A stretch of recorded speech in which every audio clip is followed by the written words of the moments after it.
Survenue en 2001 à la demande du Premier ministre britannique Tony Blair, la IR, l'opération TR en T, faisait partie de la RGE, guerre contre le terrorisme.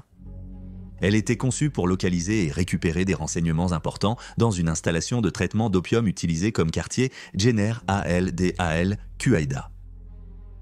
Bien que Ziles agisse d'une campagne peu connue et peu documentée, elle est considérée comme la plus grande opération de l'histoire du Special Air Service depuis la Seconde Guerre mondiale. Bienvenue dans Guerre du monde.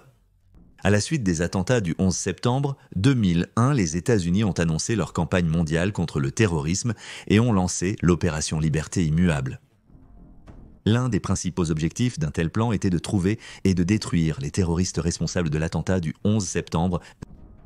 Les responsables américains ont rapidement déterminé que ces mêmes terroristes se cachaient en Afghanistan, ce qui a conduit à une invasion militaire le 7 octobre de cette année-là, accompagnée d'un bombardement aérien. Soutenus par le Royaume-Uni, les États-Unis ont également cherché à renverser les talibans. Décrits à sa base comme un mouvement politique et militant, les talibans représentent une idéologie composée de nationalisme pachtoun et d'éléments de fondamentalisme islamique. Certaines de leurs règles incluent l'interdiction de consommer de l'alcool et du porc, ainsi que l'interdiction d'écouter certains types de musique et de nombreux autres médias et technologies. Cela inclut la télévision et le cinéma, Internet, la photographie, ainsi que certains loisirs comme le football, les échecs et la peinture. Les lois des talibans sont également très misogynes. Les femmes et les filles sont interdites de travail et d'éducation, doivent couvrir leur corps en permanence et sont également obligées d'être accompagnées à l'extérieur de leur domicile par des membres masculins de leur famille. À la mi-octobre 2001, le commandement central des États-Unis, ou commandement central des États-Unis, a déployé 2 unités de troupes Special Air Service dans le nord-ouest de l'Afghanistan à la recherche de renseignements. Les groupes ont effectué des missions de reconnaissance sans incident majeur ni contact avec l'ennemi durant cette période. Après plusieurs semaines, les unités ont été rapatriées au Royaume-Uni car il y avait peu à faire et aucune information utile n'a été obtenue. Cependant, après leur retour au pays, le Premier ministre Tony Blair a proposé l'idée de renvoyer le Special Air Service en Afghanistan afin de mener un raid et de détruire une usine d'opium qui servait apparemment de quartier général à Al-Qaïda, et pour récupérer du matériel et d'autres objets, comme de la drogue qui était acheminée à travers la frontière vers le Pakistan. Cette installation se trouvait à environ 190 miles au sud-ouest de Kandahar, au pied d'une montagne, et elle couvrait une vaste zone composée de maisons, de complexes et même de grottes. Elle était également fortement fortifiée, avec des tranchées et des bunkers de fortune construits dedans et autour du site. Les bunkers eux-mêmes étaient occupés par 80 à 100 combattants étrangers d'Al-Qaïda. Cependant, selon les services de renseignement, de nombreux insurgés armés et bien entraînés étaient aussi présents. Les États-Unis jugeaient inutile de mener un raid contre cette installation. Ils savaient qu'il n'y avait aucune personnalité de grande valeur sur place, et ils auraient probablement bombardé l'installation depuis les airs si les Britanniques n'avaient pas insisté sur le fait qu'elle pouvait contenir des renseignements intéressants à récupérer. Le plan a finalement reçu le feu vert. À la mi-novembre 2001, les mêmes équipes du Special Air Service déjà déployées, les escadrons A et G, sont retournés en Afghanistan. Les soldats ont été envoyés à la base aérienne de Bagram, située à plus de 10 km de Sharika. Les escadrons A et G doivent attaquer l'installation de jour. Cette décision était nécessaire pour que les équipes bénéficient du soutien aérien approprié disponible. Toutefois, le groupe ne bénéficierait de ce soutien que durant 1 heure environ, rendant le timing de l'opération crucial, et ils n'ont pas pu effectuer de reconnaissance avant l'assaut. À ces difficultés s'ajoutait le fait que la zone n'avait pas été bien étudiée en général et que les cartes de la région n'étaient pas très détaillées. Mais malgré ces problèmes, l'officier commandant du 22e Special Air Service a accepté la mission.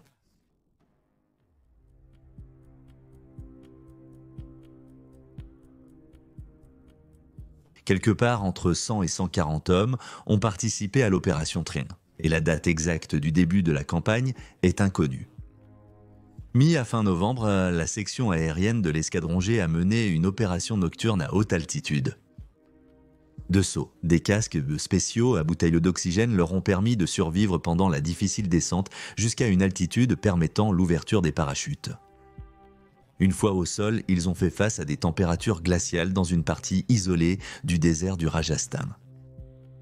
Ici, ils prévoyaient de tester l'adaptabilité de la zone comme piste d'atterrissage improvisée que les unités principales utiliseraient ensuite.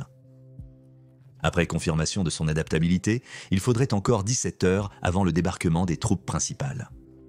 L'avion venait à peine de toucher le sol que des soldats à bord d'environ 40 Land Rover lourdement armés, ainsi que des motos et des camions ACMAT, sortirent des rampes.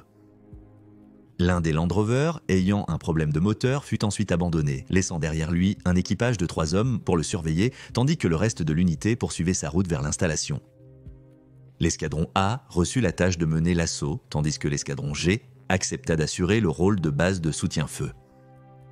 Ils devaient réprimer les représailles et tirs ennemis avec leurs armes montées sur véhicules, mortiers, missiles anti-chars et fusils de sniper pour faciliter la tâche de l'escadron A et leur permettre d'approcher leur cible. Ce plan signifiait également que l'escadron G pouvait envoyer ses propres hommes en renfort si l'escadron A se retrouvait cloué au sol par l'ennemi. Les unités sont restées inactives jusqu'à 7 heures du matin le lendemain lorsque l'ennemi a été aperçu se déplaçant parmi les tranchées. L'attaque initiale a été menée par des avions américains qui ont bombardé la zone, détruisant les dépôts de l'usine. Elle contenait l'équivalent d'environ 50 millions de livres sterling d'opium et a semé le chaos général parmi les insurgés d'Al-Qaïda présents. Une fois la frappe aérienne terminée, l'escadron A a avancé dans ses véhicules, tirant avec leurs armes tout en évitant les représailles des armes anti-chars.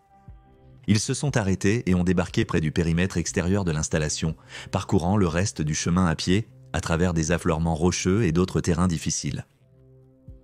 En arrivant sur la première des tranchées, ils ont commencé à tirer tandis que les insurgés ripostaient avec des fusils d'assaut AK-47 et des lance-roquettes anti-chars de type 7 des lance-roquettes portés à l'épaule. Pendant ce temps, l'escadron G s'était organisé en ce qu'on appelle une formation en porte-voix autour de l'installation, s'étendant sur le devant et les côtés de la zone comme pour encercler l'ennemi. Ils ont ensuite utilisé des armes lourdes pour soutenir l'escadron A, rapidement en difficulté face à la forte résistance, cloué près des tranchées. Le soutien aérien a bombardé l'ennemi jusqu'à épuisement des munitions, frôlant l'escadron G lors d'une frappe sur un bunker. La première blessure est survenue peu de temps après, lorsqu'un membre de l'escadron A a été touché en s'approchant des positions fortifiées.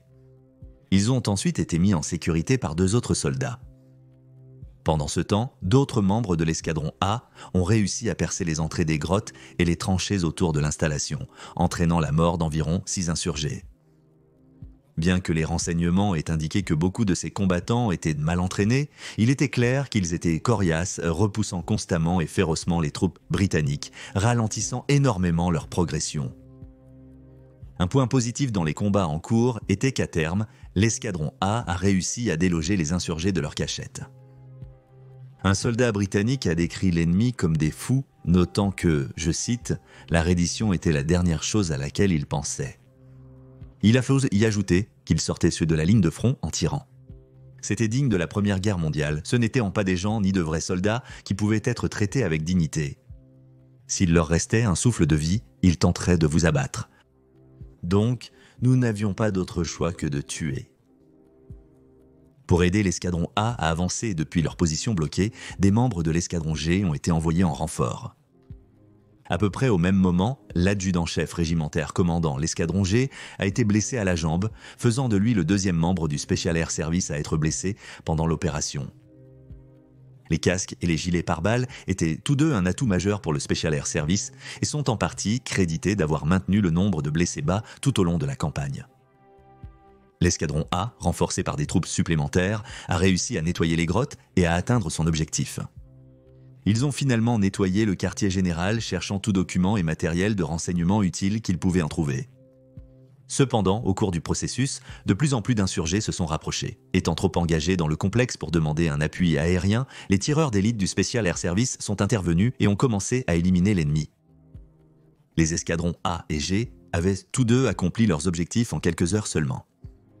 Ils sont repartis de l'installation avec plusieurs ordinateurs portables et de nombreux documents contenant des informations pertinentes sur les opérations d'Al-Qaïda. Pendant la campagne de 4 heures seulement, 4 soldats du Special Air Service ont été blessés sans aucun mort dans leur rang. Un hélicoptère américain a évacué les blessés, tandis que les autres ont été extraits d'une zone d'atterrissage temporaire. Un vétéran de la mission s'est souvenu, je cite, « Ensuite, nous nous sommes extraits et nous avons tout bombardé ». le nombre de combattants d'Al-Qaïda et des talibans tués reste incertain. Les estimations les plus basses avancent le chiffre de seulement 18, tandis que d'autres sources affirment que jusqu'à 73 insurgés ont perdu la vie. Des dizaines d'autres ont été blessés ou capturés, mais aucun haut responsable n'a été arrêté, tué ou blessé lors de l'opération. Le 18 décembre 2001, les 2 escadrons du Special Air Service étaient rentrés au Royaume-Uni, où plusieurs membres ont reçu des distinctions, notamment la Croix militaire et l'Ordre du service distingué. Il est à noter que malgré le succès de la mission et les éloges adressés aux escadrons du Special Air Service qui ont mené l'opération, l'importance stratégique de cette installation n'a jamais été pleinement expliquée.